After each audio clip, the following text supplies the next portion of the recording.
Guys, we're here at Stater Brothers on Bryant and Oak Glen. They had a couple cop cars here. They have a guy here in the back of the police car.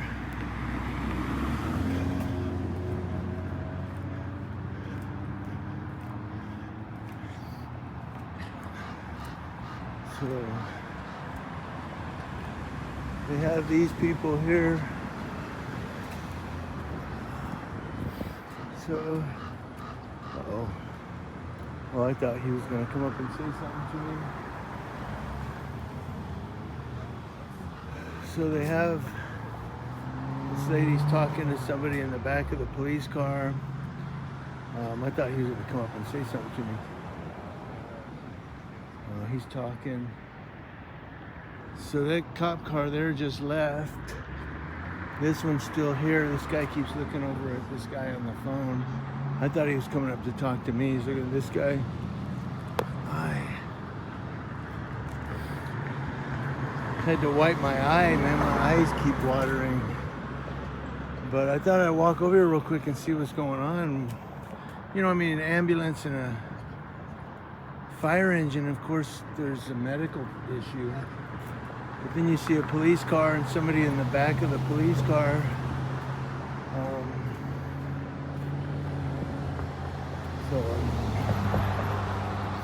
Okay. So that, I guess they may be related to the guy in the back of the car. That's why the cop kept coming over here and looking. It's a helicopter. Oh, he has to keep his hands behind his back or something. She's gonna take my picture or no? But yeah, I guess they're talking to the guy in the back of the car.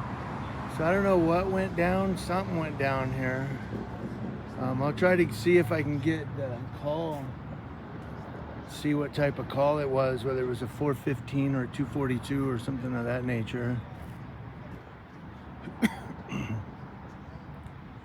But somebody is detained or apprehended here in the back of this police car.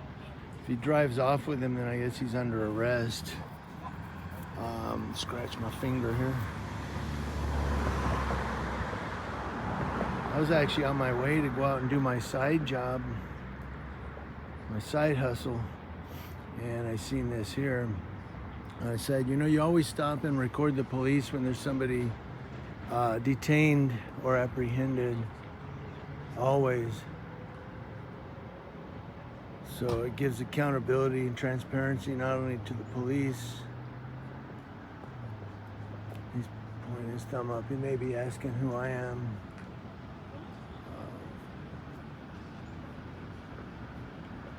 But you always record the police when they have some, especially if they have somebody in the back of the police car. Always. Because you don't know what the issue might be. Here comes somebody else now. But again, there were two police officers here when I arrived on scene. One of them was taken off just as I walked up. And it's not, and just by recording, you're not really saying that the cops are bad, but, you know, like we have said many, many times, if that little girl hadn't recorded Derek Chauvin, he would have got away with that, you know. So you always record the police for everybody's safety, everybody's accountability. Seems like, I don't know if this old man over here is involved or not, or if maybe he's part of the family as well, but always record the police when you, especially if they have somebody in the back of the car. Absolutely. Especially after what just happened in Albuquerque too, where the guy was handcuffed in the back of the police car, and then they said he had reaching for a gun in his back, and they shot him. My thing was, they couldn't pat him down because he was escalating, but they could handcuff him and put him in the back of the car handcuffed. They couldn't pat him down though, but they could handcuff him. You know, yeah, you're reading that? So that was in Albuquerque, and he was already handcuffed and in the back of the police car, and they used officer-involved shooting. So if that hadn't been caught on body camera footage, who knows what, the narrative would have been. But body cam had the guy handcuffed, laying in the seat, and it did look like he was reaching for something. But had they done a proper pat down after he was handcuffed, he'd be alive today. He'd probably be in jail again on his way to prison, but he'd be alive. So the fact that they did not pat that guy down cost him his life. That cost him his life. The fact that they didn't take time to pat that guy down. And there goes the police car. I guess he is under arrest. So they're gonna go up here. All right, guys, here's part 2 to that story. Well, not part 2, it's a continuation. Same video. They're down here. I didn't even see they were down here. They have the cop that just arrested that young kid, whatever, is up here parked with the kid in the back of his car. There he is.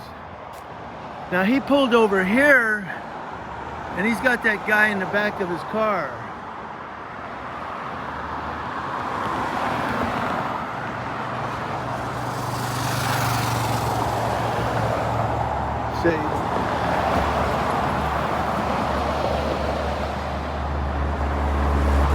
And then you got more cops down here.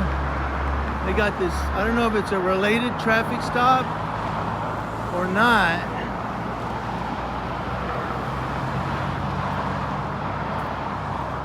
But they're gonna take off.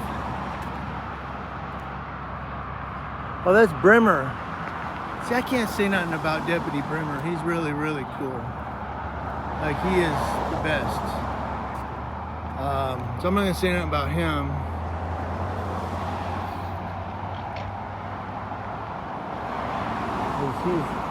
He's a good cop.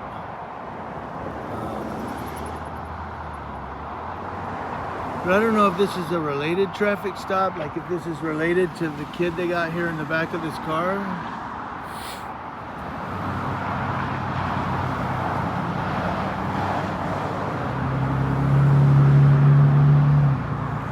So we'll walk across the fire department so we don't have to go down the sidewalk. Plus, I want to see what this is. This is a memorial.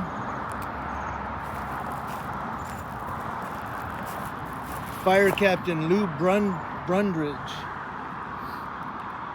Lou Brundig. I'm sorry if I mispronounce it. My eye is tearing up. I have a problem with my eye watering. I don't know what's going on.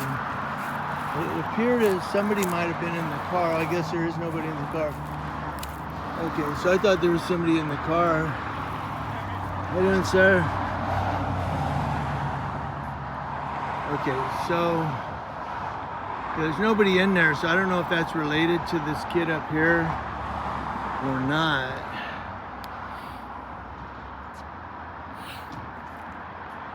They're getting out a tow thing, so whoever it is getting towed. So I'm not sure if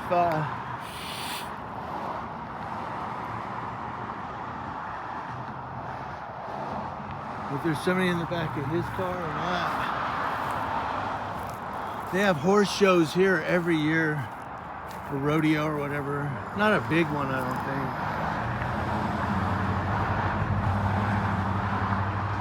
Yeah, I can't tell if he has anybody or not. Doesn't appear so.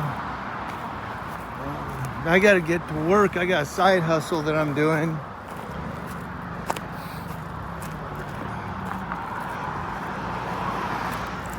So let's go up here.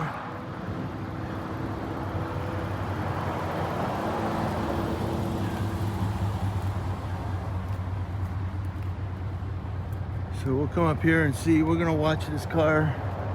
I just want to see what's going on, see what he does, see what his reaction is.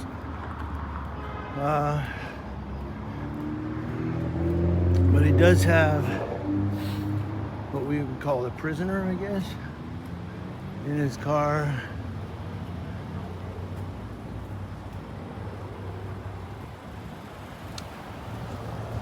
So we'll come up and watch him.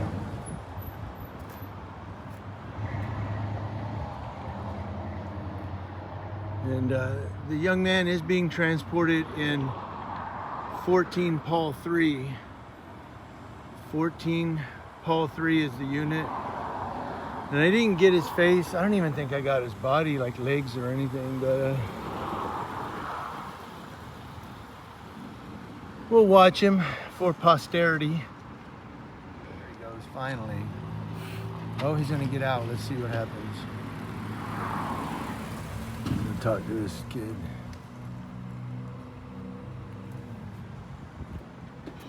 Let's cross over and see what's going on.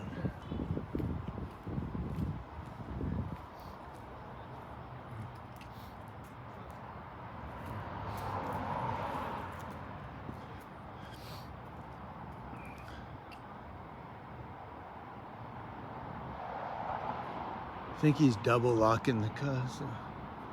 Look, you see that? You guys see that?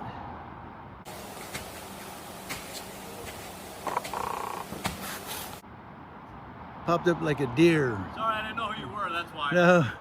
No, I'm just making a joke about it. It's funny. I said it looked like a deer popping his head up, getting a drink. Well, never know. In my job, you have to be surrounded because there's people trying to kill me. Oh, that's why I'm out here. I'm out here for both sides. I hope so, thank you. I am actually, yeah.